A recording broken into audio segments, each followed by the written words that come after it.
Hi there guys, I'm Nikhil from Notion Hub, and in this video, I'll be showing you the most important tips and tricks for Realme Narzo 50. By the way, I'll also be posting a dedicated video for the best feature section where I'll be talking about all the features offered by this phone. So definitely check out that video as well, link will be in the description. With that said, first I'll start off with the navigation gestures. On this phone, it's called as swipe gestures from both sides, and once you turn it on, you get some extra options at the bottom. Make sure you enable switch to previous app toggle and vibrate on back navigation toggle. And once you're done, this is how the navigation gestures work. To go home, you can swipe from the bottom of the screen. For recent apps, you can swipe and hold. Now to go back a step, you can swipe from the left side or the right side and it takes back a step. For Google Assistant, you can swipe from the bottom left corner or bottom right corner diagonally to trigger Google Assistant. And every time you use these gestures or even the back button, you also get a subtle haptic feedback.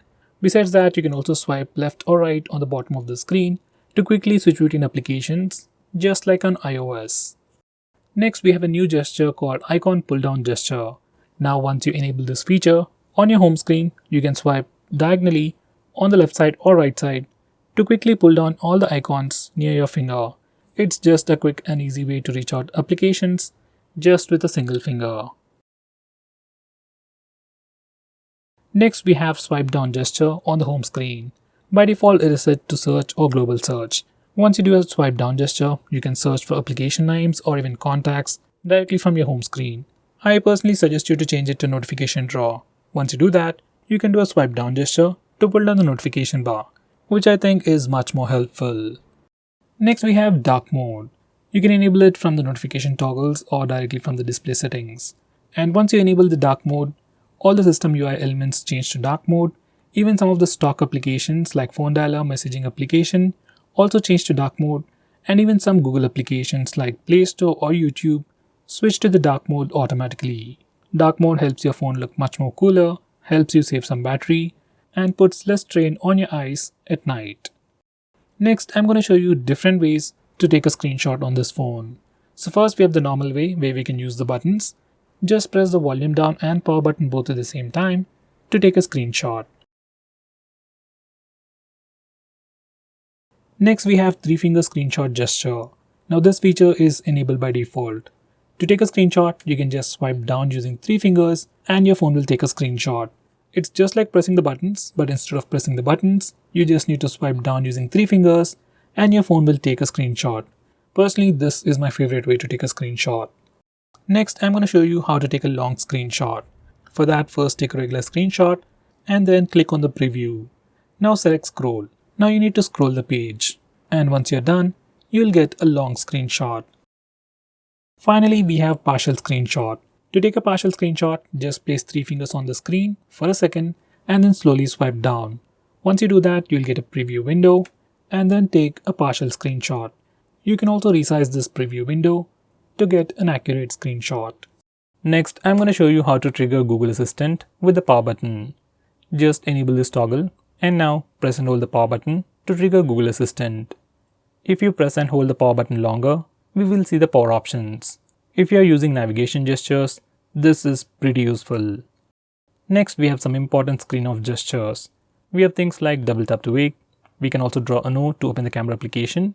Next, we can draw a V to turn on the flash. We also have more like music controls and custom shortcuts. But most of the time, I just draw V to turn on the flash. And to turn it off, we can press the power button.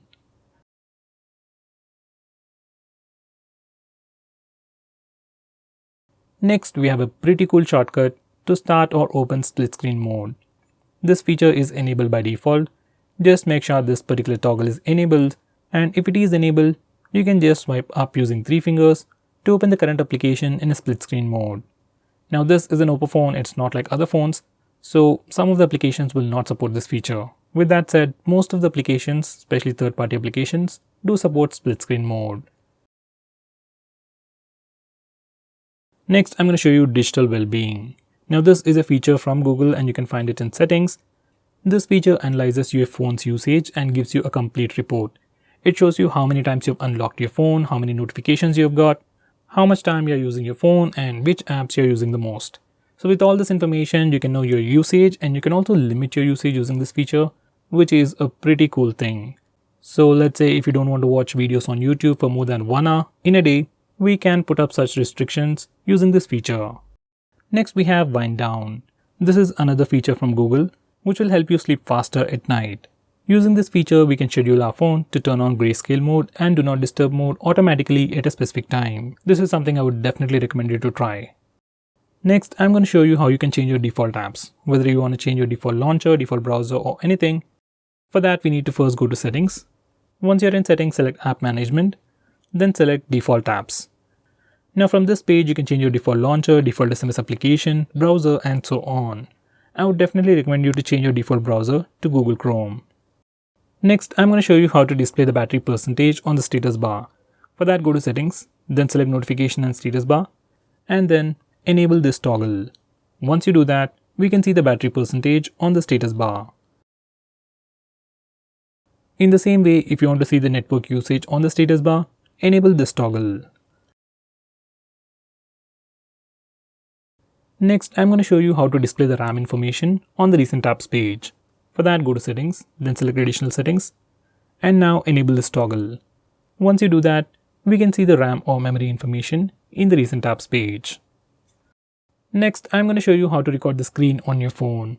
For that, first go to the toggles, and if you can't find the screen recording option, you need to click this button over here and search in the extra toggles. We have a dedicated toggle called Start Screen Recording. Just bring it up, and now we can start video recording just by using this toggle. Just click it and screen recording should start in 3 seconds. If your phone asks for any permissions, just grant them all. Next, I'm going to show you how to stop applications from automatically restarting in the background. For that, you need to first open Phone Manager. You can find it on the home screen or in your app drawer. Once you open it up, select Privacy Permissions, then select Startup Manager. Now from this page, we can start or stop applications from automatically restarting in the background. Personally, I'll enable this toggle for apps like Truecaller, WhatsApp or Instagram and disable it for everything else. So guys, these are the most important tips and tricks for your phone. If I missed out on anything important, do let me know by commenting below this video and definitely check out my video on best features. Link will be in the description. Now with that said, if you're planning to buy this phone, please use the link in the description. It always helps the channel. If you want us to make any specific video, tweet out to us with the hashtag AskGreedyTech on Twitter and we will try to make it as soon as possible. I'm Nikhil from GreedyTech signing off. Have a nice day.